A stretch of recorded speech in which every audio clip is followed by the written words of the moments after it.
What's going on, guys? My name is Aldeniro and welcome to episode 110 of my FIFA 15 career mode with Manchester United. We start this episode off by making another bid for Gareth Bale in the hope that Real Madrid would accept our offer, and we also found out that Rojo wanted a bit of a wage increase there. Michael Keane was the subject of a bid from Crystal Palace, which we happily accepted because, let's face it, he's useless, and the board tell me that Rojo has been added to the transfer list until this wage debacle is resolved. Now, I don't really care that much because Rojo doesn't really get his game for me at the moment, and I'm hoping that he'll be the subject of a January bid, but in the meantime I'm not really too focused on renewing his wage, but we'll reassess the situation at the end of January. We go into our first game of this episode, having been on the receiving end of two spirit crushing defeats in the last episode. That leaves us just 1 point clear, and we take on Tottenham Hotspur, hoping to increase that lead. But I just want to say early in this video as well, if this episode gets to 400 likes, then episode 111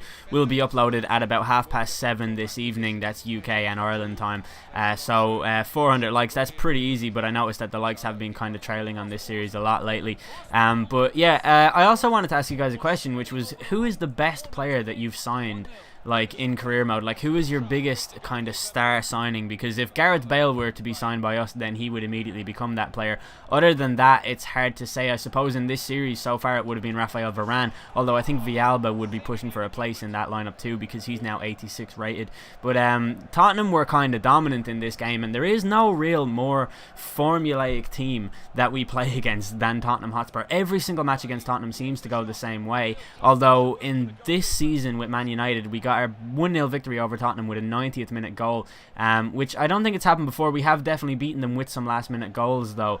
I don't think we ever got a 1-0 victory, but it always goes with Tottenham dominating the game, and then we come into the game a little bit later and then get the win, and that continues all the way back from our Leicester days.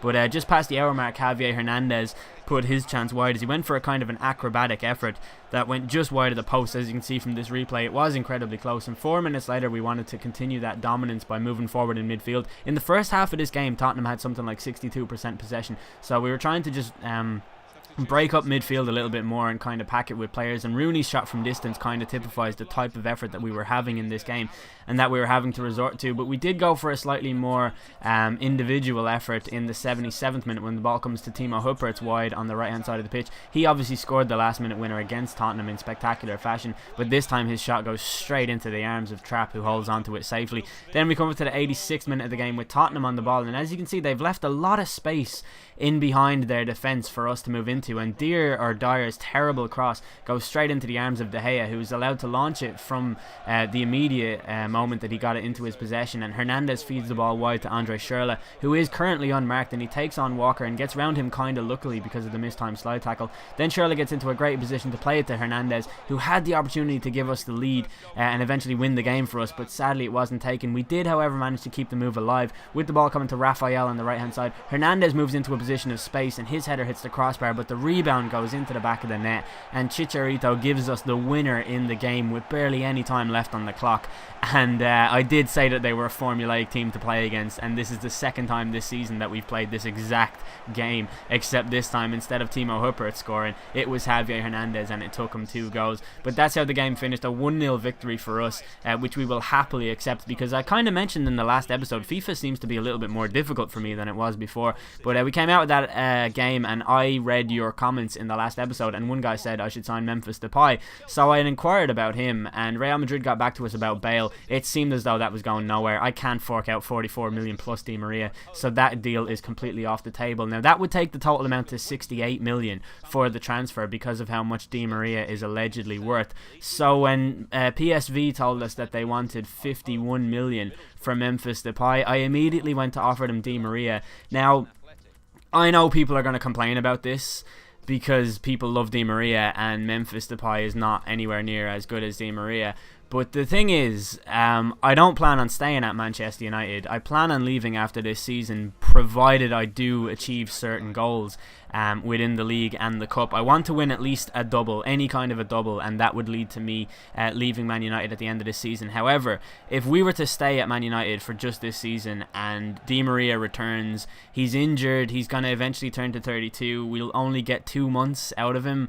I just think we might as well get rid of him now and try and get a really good player in his replacement, and I think Memphis Depay is a really good player. But we go into our next game now. This is in the FA Cup. This is our first tie of the FA Cup, and it's against Birmingham City, who have remained a championship club throughout this entire campaign, this entire series, and that's probably why that defending from Gunning, when he let the ball roll in under his legs, it comes to Dybala, who puts us 1-0 up so easily after just 12 minutes, and I thought that this game would go in a certain direction following that goal, but it had been difficult to create anything up to that point. But then again, it's very difficult to gauge a game after just 12 minutes.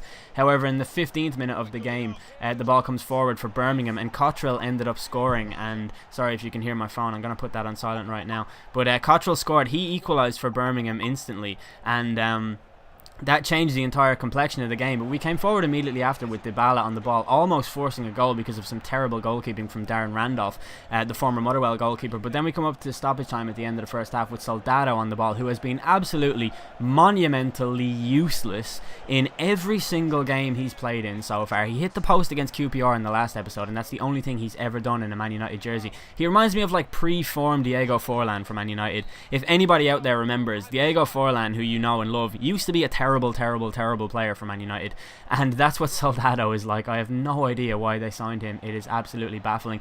But Birmingham came forward just after the hour mark and bizarrely managed to make it 2-1 when Djuktovic got in and ended up scoring. Now this guy has been a thorn in my side for my entire FIFA career. Every single career mode I've ever done, he has played for every championship club that I've ever played against and scored against me for every single one of them. But Birmingham came forward again just 4 minutes later after taking the lead with Gray inside the box, who does incredibly well to find the back of the net from that position, thanks to a mistimed slide tackle from Rojo, which didn't go anywhere near the ball.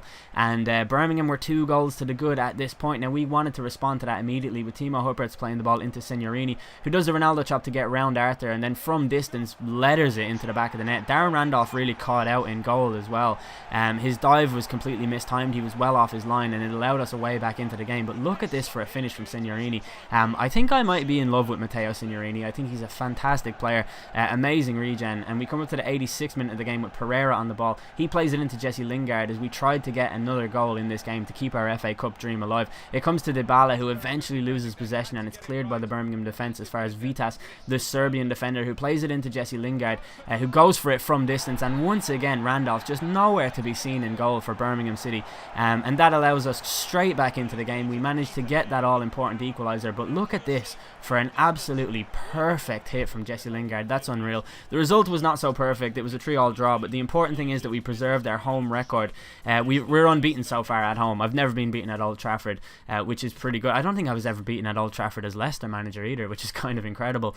But after that, we got our offer for Memphis accepted. Now I'm sure I probably overpaid by about 10 million or so. I'd say Di Maria by himself would have been enough to complete the deal, but sometimes you do things like that, and I ended up accepting that bid. So we get rid of Di Maria again. I know people are going to complain. I know a lot of you will be unhappy, but trust me, I think I know what I'm doing. But yeah, we signed Memphis Depay. I give you a look at his stats as well to see what he's like. He's not nearly as highly rated as I thought he would be. He's only 82, but needless to say, his stats look absolutely incredible, and he looks like kind of the perfect player. For me anyways, like I think I did see a comment saying sign an El Dinero player, and I think he's a very El Dinero-y kind of a player. He has that agility, he's got the pace, he has the strength, he's even got the skill moves, which obviously doesn't make him an El Dinero player, because I can't even do a roulette.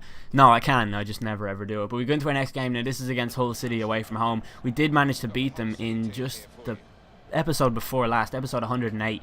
We played against Hull. We beat them 2-0 in a very, very dull and uninspiring, uneventful game, which I kind of predicted this one would be as well. But we did go with a very, very attacking lineup. Look at that: Wayne Rooney, Javier Hernandez, Memphis Depay, and Dybala all making up the same attack formation, which I think is incredible, and also kind of like similar to how United line up nowadays when they've got like Falcao and Rooney and Mata and all of these players. But we got a penalty inside stoppage time at the end of the first half, which was won by Memphis Depay in his debut, so he gets to take it and he scores for us, making it 1-0. And it's nice for any player to get a debut goal as well. Like, I like to see stuff like that. I just didn't trust Wayne Rooney to take it, and it was between Hernandez and Depay, and I said fuck it, we'll give it to Depay, who on the hour mark attempted to double his tally as he took the ball into the Hull City box, but sadly his 2-star weak foot just wasn't good enough to provide the goal to make it 2-0 and put us ahead of Hull even further. But we come up to just 10 minutes later with Memphis on the ball once more as he takes on Maguire, and he goes for the strike from distance, but sadly this one went just wide. His finishing and his crossing aren't very good,